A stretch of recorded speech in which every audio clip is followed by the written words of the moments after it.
Hello students, welcome back on this channel.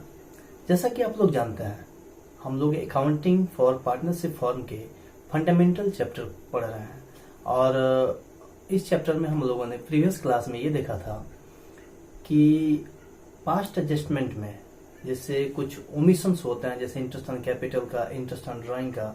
तो omission के case में हम कैसे अपना कंसेप्ट डेवलप किए थे कि इस तरह के क्वेश्चंस को कैसे सॉल्व किया जाता है। और आज हम लोग कुछ इस टॉपिक को आगे बढ़ाते हुए दो चीजों पर डिस्कशन करने वाले हैं।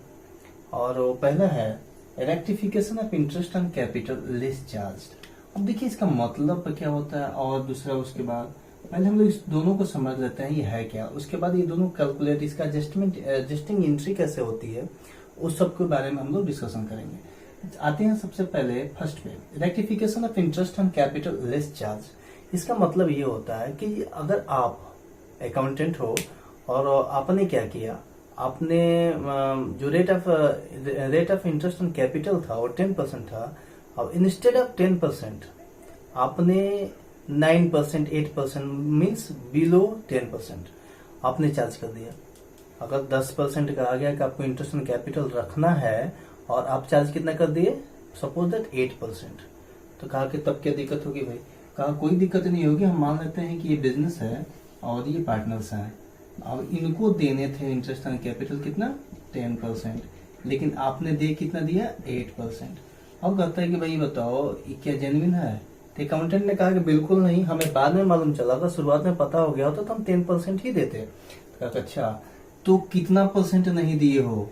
कहता कि देना था 10%, दिए हैं 8%, तो हमने 2% नहीं दिया। कहता अच्छा केवल 2% की है। तो कहा अब क्या करना है? तो करे कि उसको अगर नहीं दिए हो तो उसको क्या करेंगे, दे देंगे। अच्छा दे देंगे, तो हाँ, तो कैसे कैलकुलेट करेंगे इसको?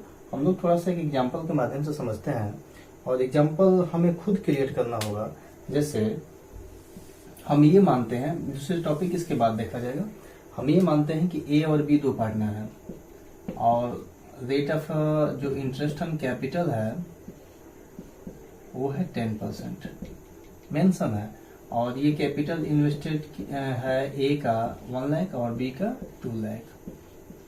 अब कहता है कि भाई चलो आप क्लोज एडजस्टमेंट है, अकाउंट बन गए, सारे प्रॉफिट डिस्ट्रीब्यूट हो गए, तो अब क्या करना चाहिए आपको? आपने तो 8% दिया है ना इंटरेस्ट, जबकि देने चाहिए थे आपको 10%, और ये 8% एकदम गलत है। तो कहा कि बात कितनी है और कितना हम दे देंगे तो इंटरेस्ट ऑन कैपिटल वाली कहानी एंड हो जाएगी। तो बोला कि और आपको केवल 2% देना है। पता चलो ठीक है, दे देते हैं। अब यहाँ पे आप एक टेबल बना लोगे, टेबल की कहानी हम लोग टेबल से सॉल्व करना है।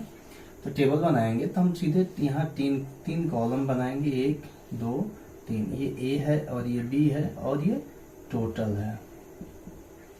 अब आते हैं हम लोग पहला, इंटरेस्ट ऑन कैपिटल। हम किसको देंगे 2%? तो पार्टनर्स को, और जिसको पार्टनर्स में अगर हम देते हैं तो उसे हम क्रेडिट करते हैं, तो हम सीधे 2% कैलकुलेट करके क्रेडिट कर देंगे। तो 2% कैलकुलेट करते हैं 1 लाख का, तो दैट विल बी 2000, और 2 लाख का 2% दैट विल बी 4000। अब आप ये देखो कि हम इतना दे रहे हैं, टोटल हमें कितना पार्टनर्स को पे करने होंगे, 6000। अब इस 6000 रुपए आएंगे कहाँ? तब आप सीधे जो पहले टॉपिक में हम लोगों ने डिस्कस किया था कि ये 6000 जो 2% का हिस्सा है वो जो पार्टनर्स को हमने नहीं दिया, तो ये 6000 ऑटोमेटिकली प्रॉफिट में इंक्लूड हो गया, और प्रॉफिट में प्रॉफिट शेयरिंग रेशियो में ही डिस्ट्रीब्यूट हो गया। तो कहता है कि ये 6000 रुपए आपको फिर से बिजनेस में लाने पड़ेंगे, यानी कि 6000 जो बट गए हैं पार्टनर्स में with in profit sharing ratio, आप उसको प्रॉफिट शेयरिंग रेशियो से ही पार्टनर्स कैपिटल अकाउंट में क्या करो, डेबिट कर दो, मीन्स काट लो उनके अकाउंट से, पैसे आ जाएंगे तो फिर आपका अकाउंट ऐड हो जाएगा। कहता अच्छा, तब इसको कहेंगे हम दूसरा डिवीजन ऑफ प्रॉफिट। जो ये बढ़ चुका है प्रॉफिट, हम अकाउंट से अब डेबिट करने वाले हैं पार्टनर्स के, चूंकि इक्वली बटा है, प्रॉफिट शेयरिंग रेशियो नहीं दिया है, तो हम क्या मान लेंगे, इक्वली। अब हम क्या करते हैं, 6000 को इक्वली हम दोनों से ले लेते हैं। अब दोनों से लेंगे। अब आ गए उसी टॉपिक पे जैसा मतलब पिछले पढ़ा था। अब हम टैल्ड करेंगे कि डेबिट एक्सीड कर रहा है क्रेडिट। हम एक ही बात करते हैं, तो ए का क्रेडिट हुआ अकाउंट में 2000 और डेबिट हुआ 3000। तो अब एक्सीड कौन कर रहा है? एक्सीड कौन सा कर रहा है? डेबिट कर रहा है। कितना कर रहा है? तो 1000 कर रहा है। और बी में बात करते हैं तो बी का क्रेडिट कर रहा है। कितना कर रहा है? तो 1000 कर रहा है। हम दोनों का साइन समझने के लिए यहाँ लिख लेंगे। अब सिंपल एंट्री पास कर देंगे। ए डेबिट है तो A capital account debit to B capital. Amount दोनों का इक्वल आएगा बिकॉज डबल एंट्री कंसेप्ट क्या बोलता है? Debit should always be equal to credit.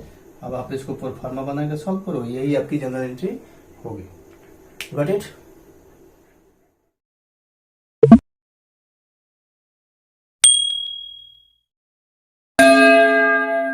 Second topic is cancellation of excessive interest.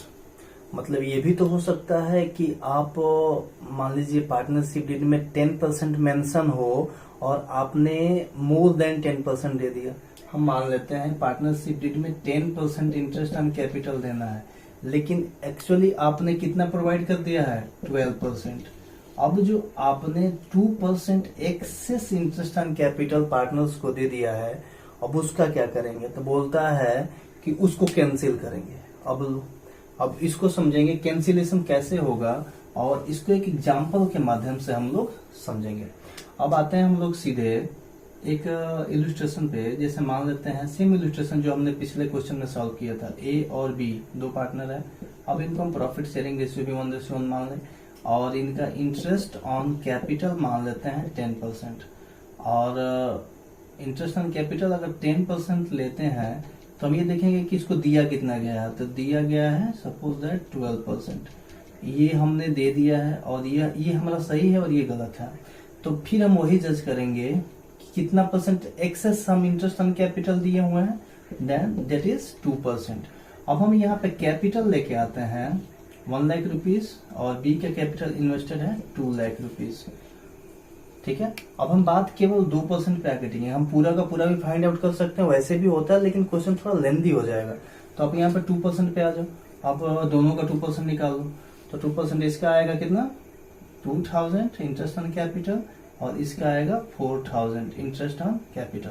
आप सिंपल आप एक टेबल बनाओ जो हमने पिछले टॉपिक या शुरू से अब तक बनाते आ रहे हैं, उसको बनाते हैं, उसको सॉल्व करने की कोशिश करते हैं। 3 कॉलम लेके जाएंगे, एक ए का होगा, एक बी का होगा और एक टोटल होगा। अब हम सिंपल लेके चलते हैं। हमने क्या किया है? 2% रेट से उसको यानी पार्टनर्स को हमने इंटरेस्ट ऑन कैपिटल एक्सेस दे दिया है। अब दे दिए हैं तो गलत किए हैं, तो उससे ले लेना होगा, यानी कि पार्टनर के अकाउंट से डेबिट कर देना होगा, यानी कि काट लेने होंगे। हम सीधे यहाँ लिखते हैं इंटरेस्ट ऑन कैपिटल, अब ब्रैकेट में लिख दो डेबिट। हम कितना काटेंगे भाई? तुम्हें हमने कितना दे दिया था? 2000 एक्सेस दे दिया था, और तुम्हें कितना दे दिया था? 4000 एक्सेस दे दिया था। हमने उनके अकाउंट से डेबिट कर लिया। अब डेबिट किया तो हमारे पास टोटल अमाउंट 6000 पहुंच गए। अब इस 6000 का अकाउंटेंट क्या करेगा?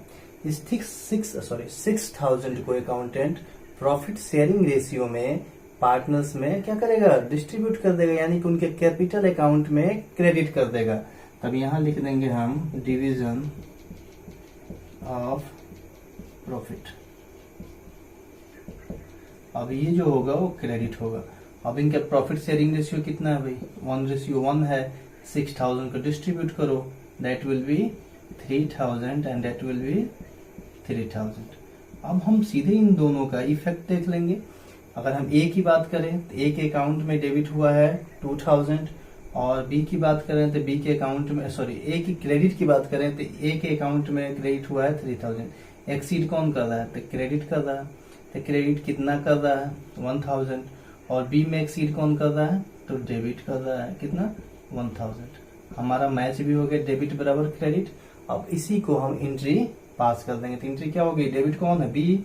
यहाँ लिखेंगे B capital account credit to C capital. अब आ कितना गया 1000 and 1000। That will be the final entry or adjusting entry for cancellation of excessive interest। अब नेक्स्ट क्लास में हम देखेंगे एक बड़ा सा एग्जाम्पल लेके और उसको सॉल्व करके उसको समझाने की कोशिश करेंगे। देखिए कभी कभी पास्ट एडजस्टमेंट में ओमिशन का केस भी दे देगा, एक साथ कई केसेस देंगे, इंटरेस्ट ऑन कैपिटल का भी, ड्राइंग का भी, सैलरी का भी।